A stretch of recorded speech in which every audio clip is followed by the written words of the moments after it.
Olá, eu sou o Rodrigo Viana e esse é o BDF Entrevista. Na última quarta-feira, você sabe que a Polícia Federal indiciou Jair Bolsonaro e o filho dele, Eduardo Bolsonaro, pelos crimes de coação no curso do processo e de tentativa de abolição do Estado Democrático de Direito. Atenção, não é aquela investigação do golpe de Estado, mas é uma outra investigação em paralelo em que os dois estariam tentando coagir a justiça, atrapalhar o funcionamento da justiça. A decisão foi tomada depois da Polícia Federal concluir a investigação sobre a atuação de Eduardo Bolsonaro lá nos Estados Unidos, junto ao governo Trump, para pressionar contra a condenação do pai, que deve vir ainda no início de setembro. Nós vamos conversar sobre esses dois assuntos, né? O indiciamento mais recente e o julgamento que acontece no início de setembro. Para comentar esses dois temas, nós convidamos a advogada e professora de Direito Constitucional, Damares Medina. É um prazer recebê-la aqui. Obrigado pela presença, doutora Damares Medina. Obrigada, Rodrigo, pelo convite. O prazer é todo meu. Bom dia a todos. Boa tarde. É isso. Bom dia, boa tarde, boa noite, porque as pessoas vão assistir depois, ao longo do tempo aí, a nossa transmissão. Bom, eu gostaria de começar pelo indiciamento mais recente. Os dois, pai e filho, indiciados nesse inquérito. A senhora acha que ficou bem configurada a obstrução de justiça? Quais foram os elementos que embasaram, né, esse indiciamento da Polícia Federal? Agora, é claro, falta, né, a justiça receber essa acusação e tal. Eu queria entender os próximos passos e no que isso pode influenciar no julgamento principal lá, que acontece no começo de setembro. É importante nós destacarmos, e você salientou muito bem, que estão atuando nesse processo de investigação pelo menos 3 entidades: a Polícia Federal, o Ministério Público Federal e o Supremo Tribunal Federal.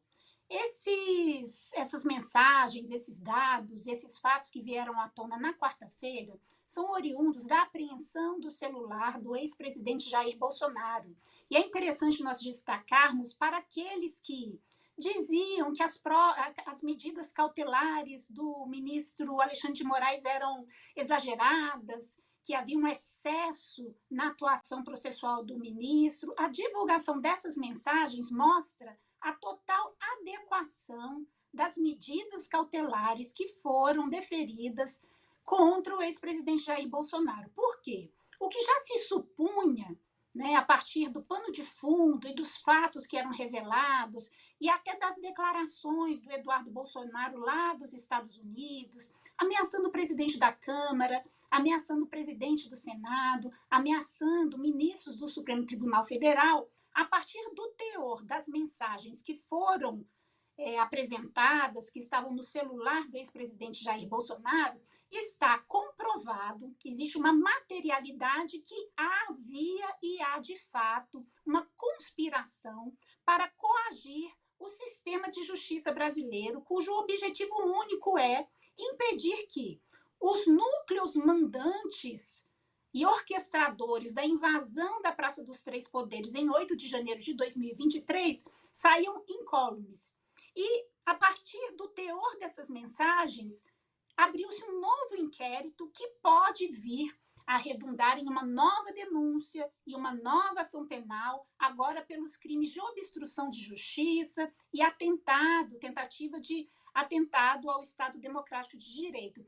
E é importante que nós tenhamos a dimensão da gravidade dessas mensagens, porque se o ex-presidente Jair Bolsonaro já estava com medidas protetivas, medidas cautelares e continuava na permanência, na prática desses crimes, de fato, há até a possibilidade de que o ministro Alexandre de Moraes escale nessas restrições, porque, ao que tudo indica, não são perseguidos, são investigados, são denunciados em um processo penal, que continuam orquestradamente atacando as instituições.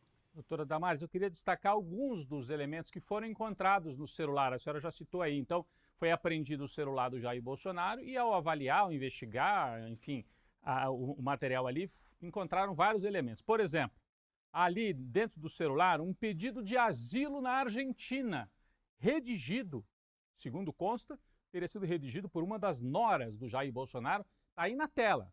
Estava prontinho para ser assinado. Pedido de asilo político de Jair Bolsonaro para o Javier Milei, presidente da República Argentina. Ou seja, ele estava tramando uma fuga, ainda mais sabendo que o sobrinho dele, por exemplo, fugiu para a Argentina e outros bolsonaristas, né, acusados de participar do golpe fugiram para a Argentina. Então, um dos elementos, esse pedido de asilo que acabou não sendo entregue, mas foi encontrado ali, redigido como um arquivo dentro do celular do Jair Bolsonaro. Há outros elementos que a gente pode lembrar aqui, por exemplo, a defesa do general Mário Fernandes, né, um dos generais presos, que seria o comandante daquele plano do punhal verde e amarelo, mandou para o Jair Bolsonaro, olha, como é que está a minha defesa? Ou seja, dois réus trocando as defesas, passando um para o outro para olhar. Isso não pode, eu entendo, né? Então, estou falando de dois aqui, se a senhora quiser citar outros elementos importantes, essa questão do asilo na Argentina é algo para se levar em conta na hora de colocar medidas cautelares antes mesmo do julgamento final da ação? Muito, sobretudo, até porque nós estamos num cenário no qual o filho já se autoexilou nos Estados Unidos. O próprio ex-presidente Jair Bolsonaro andou dando entrevistas dizendo que se tivesse um passaporte ele mesmo sairia do Brasil.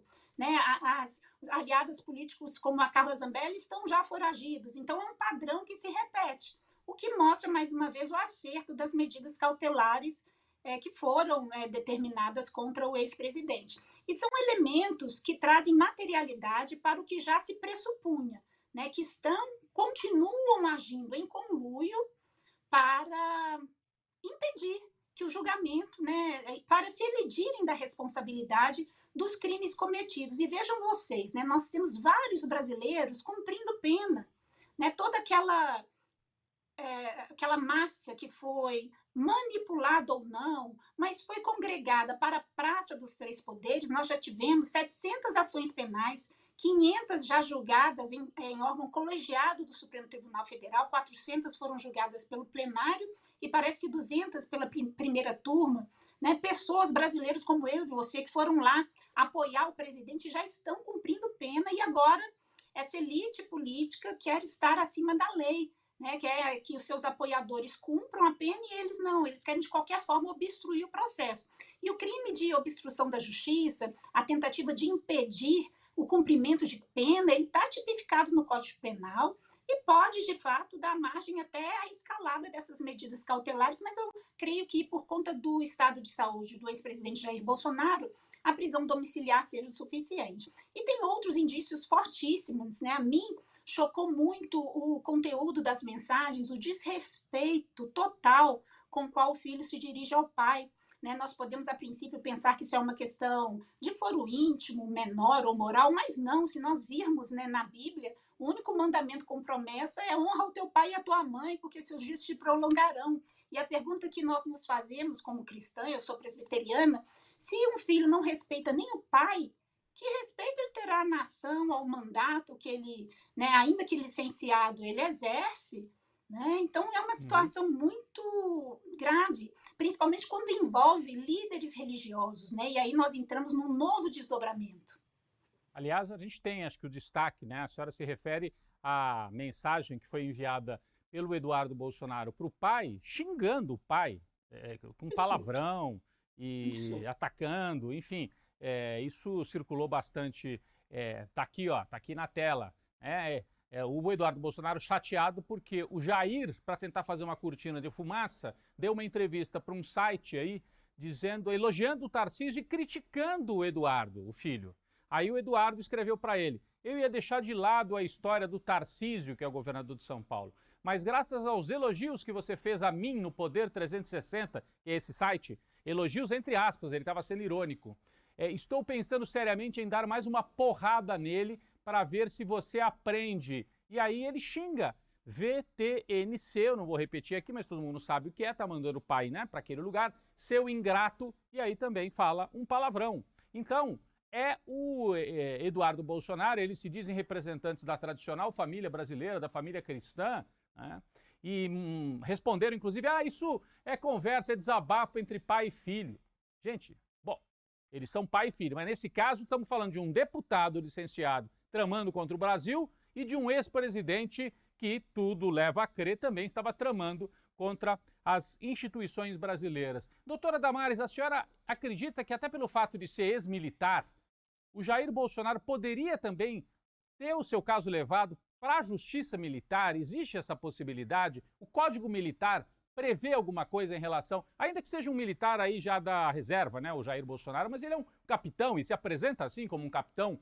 Ele poderia ser penalizado de alguma forma se a justiça militar resolvesse também, já que agora ele tem vários processos na justiça civil e ele é um ex-militar, né? Pode, inclusive, há uma representação de um advogado já na Procuradoria-Geral da República pedindo que ele responda por crimes militares. O que muda a partir dessas mensagens divulgadas é que até então a possível condenação militar, e a presidente do Superior Tribunal Militar, a ministra Elizabeth Rocha, já se pronunciou sobre essa possibilidade também, é que eventual responsabilização na esfera militar dependeria de uma condenação do Supremo Tribunal Federal. A partir desse cenário que surge com a divulgação dessas mensagens, há uma nova materialidade que dá uma independência para uma investigação de cunho militar que não fica mais adstrita aos processos em trânsito, em trâmite no Supremo Tribunal Federal. Então, agora se abre toda uma possibilidade de investigar um capitão da reserva, um ex-presidente da República que ainda recebe subsídios decorrentes do cargo que ele ocupou, ainda tem segurança pessoal, ainda tem pelo menos 6 funcionários à sua disposição por ter sido presidente da República, tudo custeado pela União, pelos nossos tributos. Então, agora, a partir dessa materialidade, na minha visão, existe a possibilidade de início de investigações no âmbito militar sobre os crimes de conspiração, traição à pátria, porque os militares na reserva e os ex-presidentes também continuam cumprindo esse munus público por conta da pensão vitalícia que eles recebem, né? Inclusive as Então, filhas, as esposas.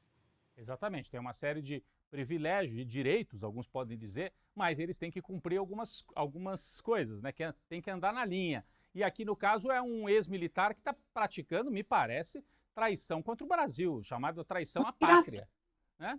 Traição à pátria, traidor da pátria. E está caracterizado, eu vou lembrar só mais um ponto que estava também no celular do Jair Bolsonaro, troca de mensagens e de áudio dele com o advogado do Donald Trump, das empresas do Donald Trump, em que ele pede instruções de como é que ele deveria agir dentro do Brasil para ajudar o Donald Trump nas tentativas de intimidar a justiça e de atrapalhar a economia brasileira com essas tarifas absurdas. Então, tem esse caminho também aí a questão militar. Agora, eu queria passar então, doutora Damares, a gente vai continuar acompanhando esse caso que, por enquanto, é um inquérito, ele está indiciado, a qualquer momento ele pode virar uma ação penal também, nesse caso da obstrução, dessa atuação do Eduardo Bolsonaro junto ao Trump. Mas vamos voltar para o caso principal, que é o caso do golpe de Estado, que vai a julgamento agora no início de setembro. Então, eu queria saber a sua expectativa para esse julgamento, né? Se ele vai transcorrer nesses 3, 4 dias, pode durar até 2 semanas. Se a senhora acredita que algum ministro pode pedir vistas, estão falando que o Luiz Fux poderia pedir vistas, ou se vai liquidar aí, primeira quinzena de setembro, Bolsonaro e outros militares condenados aí pelos crimes de golpe de Estado. É muito difícil prever cenários, sobretudo porque nós estamos diante de uma interseção internacional. Nós não sabemos a escalada dessas pressões. Existe, de fato, um temor do sistema financeiro brasileiro, do sistema bancário brasileiro, de acordo com o descumprimento de possíveis sanções unilaterais dos Estados Unidos, mas, de acordo com o que o Supremo tem assinalado nos últimos meses, e isso é importante destacar porque os julgamentos são todos colegiados. Na primeira turma, nós tivemos o voto vencido do ministro Luiz Fux com relação às cautelares, mas as ações penais, o recebimento da denúncia, o transcurso de todo o procedimento, o ministro Luiz Fux, por exemplo, a ministra Carmen Lúcia, todos os ministros ouviram presencialmente o depoimento dos réus, e quando nós analisamos o histórico do Supremo Tribunal Federal no julgamento das ações do 8 de janeiro, nós vimos que o plenário do Supremo, a unanimidade, decidiu pela culpa, pela condenação. O que houve? Alguns ministros, como Nunes Marques, o André Mendonça e o ministro Luiz Roberto Barroso, eles divergiram no que dizia respeito ao concurso de crimes. O que é um concurso de crimes? É um artigo específico do Código Penal que, ao ser aplicado, determina a soma de todas as penas que seriam combinadas a cada crime isoladamente. Por isso que o pessoal às vezes fala assim, só fez aquilo e teve 14 anos de prisão, como se fosse uma liberalidade do Supremo. Não. O plenário do Supremo se reuniu e decidiu por maioria que nessa situação específica haveria um concurso. Então, para prever os próximos passos desse julgamento, cujo cronograma é se encerrar ainda esse ano, para não atrapalhar o ano eleitoral de 2026, para que nós brasileiros não tenhamos mais prejuízos do que nós já tivemos, tudo indica que, como há esse posicionamento uniforme do Supremo no julgamento das ações penais anteriores, é muito difícil que, ao apreciar o julgamento dos mandantes, do núcleo intelectual e arquitetores desse golpe, dessa tentativa de golpe, o Supremo tenha um posicionamento muito divergente, até por conta de previsibilidade, segurança jurídica, mas cada ministro tem a prerrogativa de pedir vista. Por mais que o processo seja digital e todos tenhamos acesso, cada ministro tem essa prerrogativa. Eu creio que a responsabilidade de um ministro que individualmente opta por travar esse tipo de processo, postergando um julgamento tão delicado para um ano eleitoral como o de 2026, vai ser muito sopesada. Então, apesar de existir essa possibilidade de ser difícil prever com exatidão cenários, eu acredito que o processo vá se transcorrer de acordo com o cronograma que foi fixado pela primeira turma, cujo presidente é o Zanin, nem é o ministro Alexandre de Moraes, né? O julgamento é presencial e o presidente é o Zanin. Não, é importante a senhora lembrar isso, quer dizer, o Alexandre de Moraes é o relator, mas quem decide datas, andamento e tudo... A pauta é o Zanin, que é o presidente dessa turma, são 5 ministros na turma, né?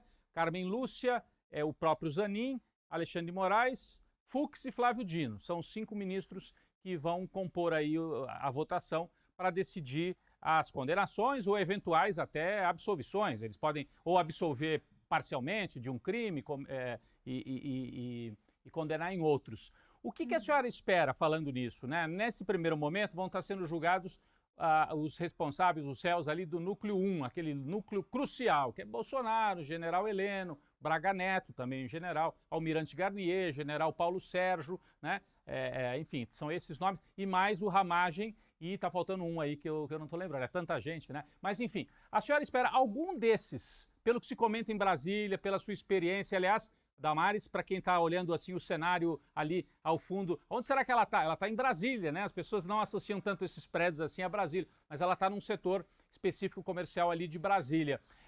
E pela sua experiência na atuação junto ao Supremo, junto aos poderes aí em Brasília, tem a chance de algum desses nomes ser absolvido? As pessoas falam, o general Heleno, que anda tão quieto, esse aí será que vai ser poupado, vai pegar uma pena menor? E, já aproveito para uma segunda pergunta, e o Jair Bolsonaro? Qual o tamanho da pena que pode sobrar para ele, já que aqueles que invadiram os prédios pegaram de 14 a 17 anos, em alguns casos. Se espera que ele pegue mais, né? Então, quantos anos pode chegar a condenação do Bolsonaro e se algum deles pode ser absolvido aí no início de setembro? Esse é o grande desafio, Rodrigo, porque se nós levarmos como parâmetro os julgamentos dos invasores do Supremo Tribunal Federal, estima-se que esse primeiro núcleo possa levar penas próximas a 30 anos de prisão, cujo início de cumprimento seria necessariamente em regime fechado. Agora, todo o processo se transcorreu, isso é muito importante destacar, porque alguns setores falam em cartas marcadas, em fraude, em testemunhas que não foram ouvidas. Foram ouvidas mais de 130 testemunhas de defesa. E isso 96 advogados atuaram só nesse conjunto de ação penal. Todos os depoimentos dos réus estão disponíveis em áudio no site do Supremo Tribunal Federal, além de terem sido transmitidos ao vivo pela TV Justiça. Então, esse conjunto fático probatório que começa no inquérito, o inquérito ele transcorre sem o devido processo, sem contraditório. Por quê? É o momento de coleta de provas. Às vezes até em sigilo, para impedir que provas sejam destruídas, que réus entrem, que indiciados entrem em conluio para tentar acordar versões que não sejam verdadeiras. Uma vez concluído o inquérito, se o Procurador-Geral da União, e é importante também destacar, por que o Procurador-Geral da União? Por que o Supremo Tribunal Federal que vai julgar? Porque a Constituição Federal determina, sim, nos artigos 51, 54, então foram escolhas do Constituinte originário. Então, a partir do conjunto de provas do inquérito, se o Procurador-Geral entender que há elementos fortes para a denúncia, oferecer a denúncia, e aí sim, a partir do recebimento da denúncia, nós temos o início da ação penal, e na ação penal nós temos o devido processo legal. Isso tudo para esclarecer que cada etapa do processo foi cumprida. Cada etapa do contraditório, cada prova que foi apresentada pode ser refutada pelos advogados de defesa, cada oitiva foi também refutada pelas testemunhas, e do quadro fático que nós temos, não há elementos suficientes para absolvição. Por mais que tenha havido alguma contradição aqui e ali, todos os réus reconheceram a existência de reuniões, a existência de documentos que, né, não foram formalizados, mas davam indícios de uma tentativa de golpe de Estado. Então, as chances de que, né, veja, eu não sou ministro do Supremo e não integro a primeira turma e não tenho também uma bola de cristal para saber que lá na frente que fato novo pode surgir. Mas o judiciário, ele atua dentro de padrões de segurança jurídica e de previsibilidade. A tendência, salvo, né, algum fato fortuito, é que se mantenha esse padrão, que o Supremo adote o mesmo rigor que adotou no julgamento dos réus, muitos já cumprindo pena, né, cidadãos comuns como eu e você. Então, a possibilidade, a partir dos fatos que são consistentes, que são coerentes entre si e que confirmaram que havia na denúncia, a tendência é que efetivamente todos sejam condenados. O nome que eu tinha esquecido era o Anderson Torres, né? Então, nessa primeira leva, Anderson Torres e o Alexandre Ramagem entre os civis, e depois uma leva de militares, aí pela primeira vez na história. Eu acho que é importante a gente ressaltar isso também, né? É a primeira vez que gente de alta patente no Exército e até um da Marinha, que foi chefe da Marinha, comandante-geral da Marinha, vão a julgamento por atentar contra a democracia e podem ser punidos pela Justiça Civil, né? Graças ao arranjo e às instituições que vêm aí da Constituição de 1988. Então, no entendimento da professora Damares Medina, com a qual a gente conversa, que é uma advogada constitucionalista com atuação em Brasília, né? Conhece os trâmites ali do Supremo Tribunal Federal, ela espera que todos esses aí da primeira leva, desse grupo 1, né, do grupo crucial, sejam condenados. É claro que as penas devem variar, podem variar e devem variar, e que Bolsonaro pode ter uma pena, né, a senhora acabou de dizer, talvez acima de 30 anos até, né, acima de 30 anos. E por que, que exagero? Não, é a soma de vários crimes, mesmo que ele pegue a pena mínima, daria uma pena alta, né? E aí não vai pegar a pena mínima, vai pegar um pouco mais que isso. Eu também não sou advogado, mas estou aqui tentando dar só uma pequena complementação da sua ótima explicação, doutora Damares. Agora, pensando nisso, a partir do momento que tem o julgamento, pode levar 4, 5 dias, ali pelo dia 10, 12 de setembro, vamos dizer que sejam condenados. Ainda cabe algum recurso? Tem aqueles recursos embargos ali finais. O que pode acontecer? Em que momento que vem realmente, olha, acabou, está condenado, cumpra a prisão? Como é que isso se dá? De acordo com a Constituição, a prisão no Brasil é só depois do trânsito em julgado, né? Lembrando que, na época da Lava Jato, o Supremo flexibilizou esse princípio constitucional e permitiu a prisão do ex-presidente Luiz Inácio Lula da Silva depois da confirmação na segunda instância. Mas agora o Supremo já voltou atrás nesse entendimento e agora só após o trânsito em julgado. Proferindo a sentença pela primeira turma, cabe um recurso para o plenário do Supremo Tribunal Federal, mas os prazos eles são exíguos. Né, não são prazos assim tão dilatados. Então, se não houver pedido de vista, o calendário for cumprido e não houver nenhuma outra intercorrência, até o final de setembro, possivelmente essa sentença já será proferida pela primeira turma. É um acórdão, na verdade, porque é uma decisão colegiada de todos os ministros, e até outubro nós podemos esperar um trânsito em julgado. Referente à ação 2668 e possível início de cumprimento de pena em regime fechado. Mas, diante dessa circunstância atual, na qual o ex-presidente Jair Bolsonaro já cumpre pena domiciliar, prisão domiciliar, é improvável que haja uma reversão desse regime para recolhimento em instituto prisional. Né? A possibilidade é que essa pena em regime fechado seja cumprida em regime domiciliar, na verdade. Ah, a senhora acredita nisso? Ainda Porque esse ano. ainda esse ano. É porque circulou nessa última semana a informação de que a Polícia Federal teria até uma sala já preparada na Superintendência do DF, aí perto da senhora, uma sala preparada para o caso de Alexandre de Moraes resolver ou declarar uma prisão preventiva por conta de tudo que foi encontrado aí no celular do Jair Bolsonaro, ou ao final do julgamento se decretar realmente a prisão em regime fechado. Mas então, só para esclarecer, o regime fechado poderia ser numa cadeia, na Papuda, vamos dizer, aí no Distrito Federal, numa sala na superintendência da PF, ou mantendo o que é atualmente, que é o regime domiciliar. Mas daí, se for prisão, né, depois de condenação em regime domiciliar, ele vai poder continuar tendo esse monte de visita que ele tem, políticos, etc, etc, comparecendo ali à casa dele? Como é que isso acontece?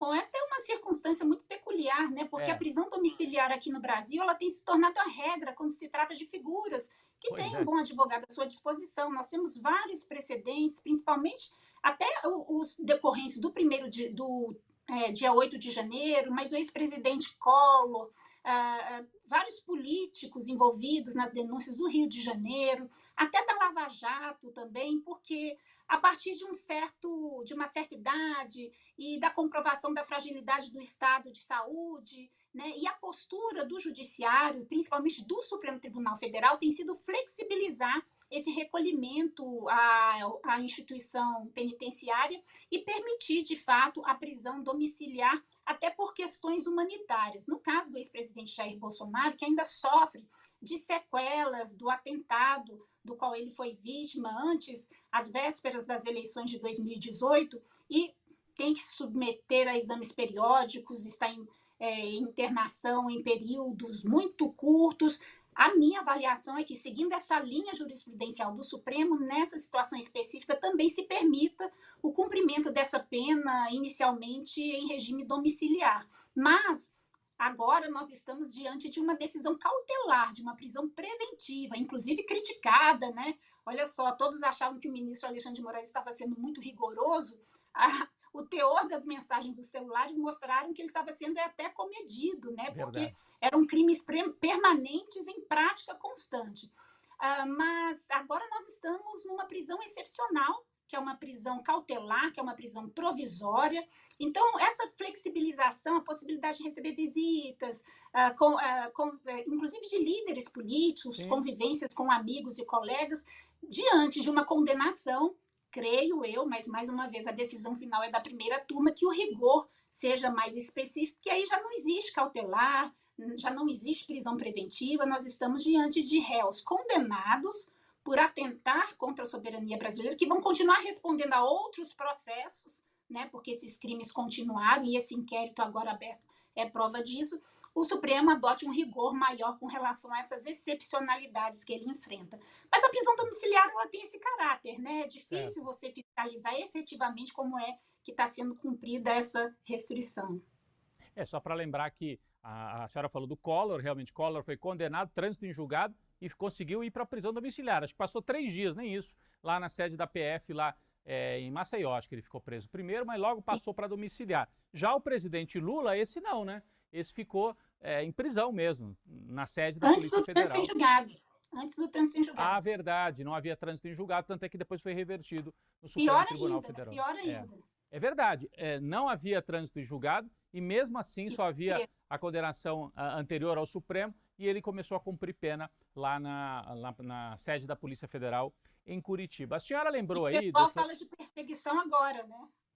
Pois é, estão falando de perseguição agora. Naquela época É. não se falava de perseguição. Eu ia justamente entrar nesse ponto. O Eduardo Bolsonaro, lá dos Estados Unidos, fomenta esse discurso da perseguição, inclusive a ideia que o próprio Trump encampou com essas sanções ao Alexandre de Moraes, de que tudo é uma coisa do ditador Alexandre de Moraes. Eu sei que a senhora tem os números, a senhora já chegou a falar aí rapidamente. Olha na tela aí o Eduardo Bolsonaro, que agora está indiciado por tentativa de obstrução da justiça. Mas dá para caracterizar o Alexandre de Moraes como um ditador nesse caso? Faz algum sentido isso? Ou a gente tem que lembrar que quase todas ou muitas das decisões do Alexandre de Moraes foram confirmadas depois pela turma, pelo Supremo. Então, como é que se faz isso? Como é que eles podem acusar? É como se fosse, é tudo uma coisa pessoal do Alexandre de Moraes.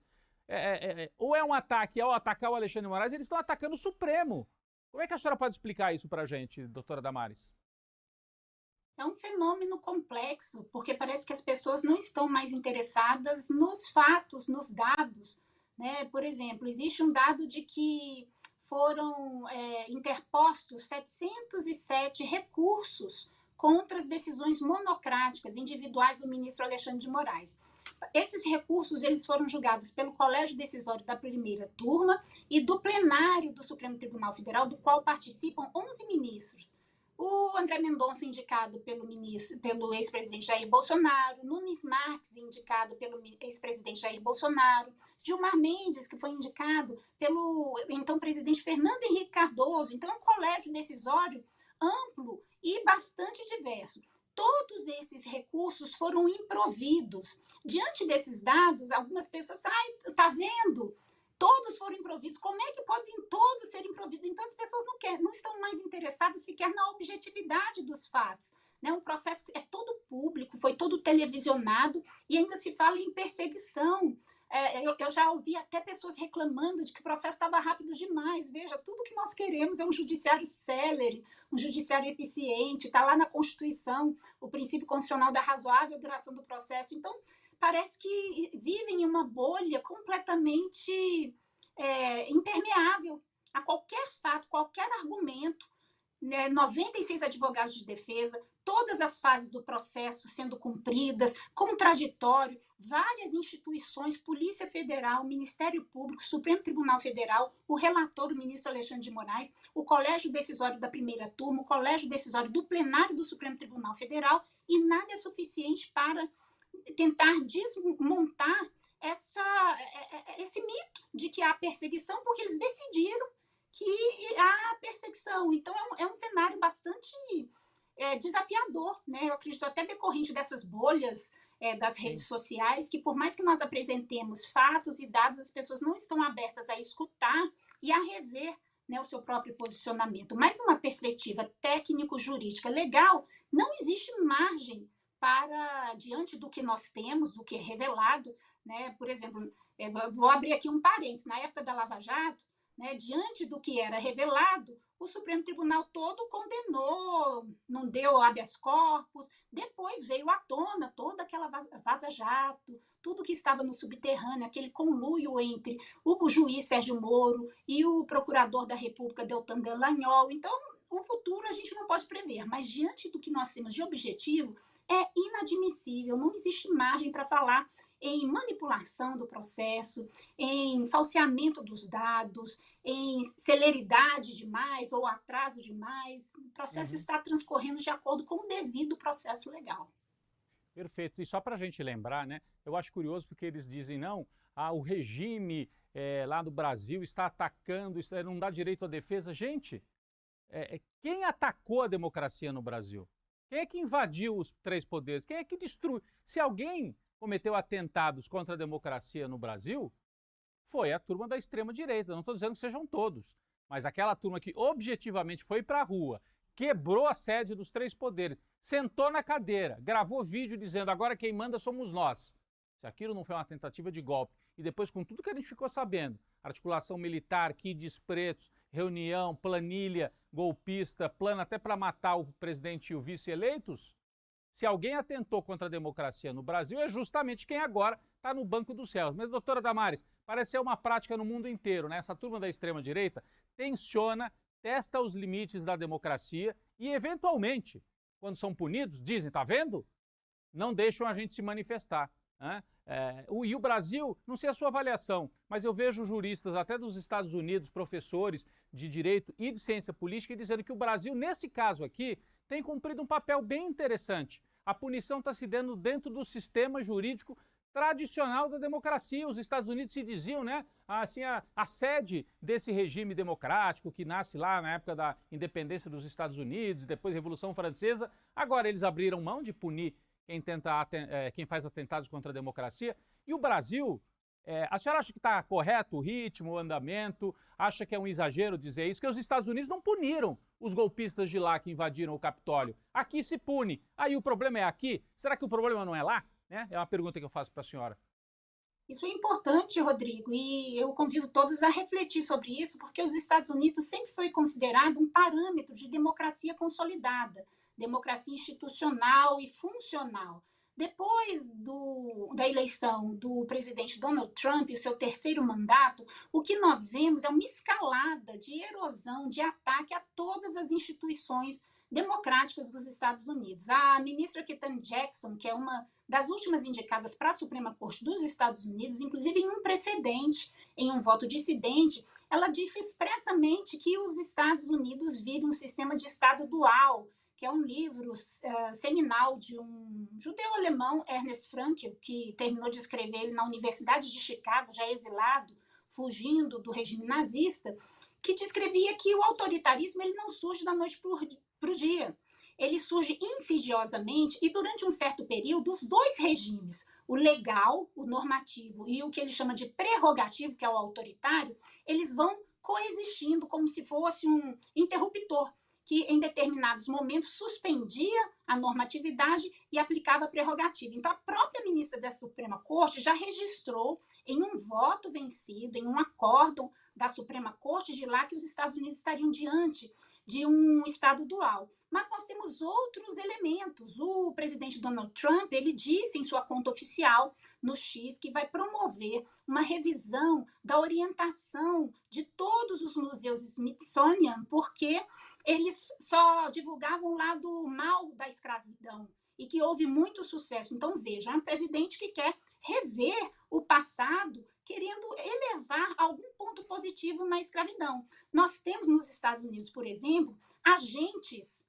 mascarados abduzindo pessoas para deportação sem o devido processo legal. Enquanto aqui no Brasil o Supremo tem atuado naquela ADPF sobre a letalidade policial para ampliar a segurança em câmeras que são usadas por policiais para proteger o cidadão, lá nos Estados Unidos agora é praxe agentes mascarados do ICE simplesmente abduzirem pessoas e deportar pessoas. Nós tivemos mais um exemplo para quem quer comparar o Brasil com os Estados Unidos.